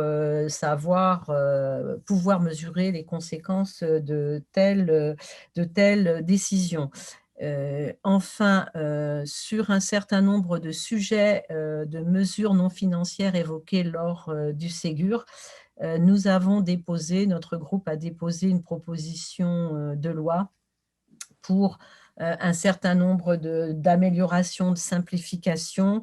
Et donc, nous allons avoir une proposition de loi discutée fin novembre à l'Assemblée qui abordera quelques points sur la gouvernance des établissements publics de santé, sur le code des organismes de la mutualité, sur la possibilité d'une création de professions médicales intermédiaires pour pouvoir justement renforcer l'offre de soins, et puis enfin sur l'attractivité des praticiens hospitaliers. Donc ce n'est pas bien évidemment la grande réforme du système de santé que nous appelons tous de nos voeux, mais nous allons malgré tout décliner sur la voie législative un certain nombre de conclusions du Ségur de la santé. Merci. Voilà en quelques mots ce que je pourrais avoir à vous dire et encore vous remercier de ces travaux qui sont d'un grand intérêt. Merci à vous tous. Merci beaucoup, Mme Vidal, pour cette vision très claire. Mais il est temps de conclure, donc on va vous transmettre le document à tous. L'Institut Santé va continuer son travail de recherche de consensus, d'enrichissement de ce programme pour produire début 2021 donc un programme de refonte, de se proposer ce nouveau modèle de santé sur une base la plus large, mais consensuelle, mais aussi répondant bien aux défis des décennies à venir. Nous vous ferons parvenir évidemment ce livre, mais encore une fois, ce sera mon mot final, cette initiative aura réussi que si véritablement les prochaines échéances soient l'objet d'un débat démocratique le plus riche possible sur ce sujet et fassent l'objet lors du prochain quinquennat d'une grande loi de refonte de notre système de santé. Merci à toutes et à tous et à très bientôt.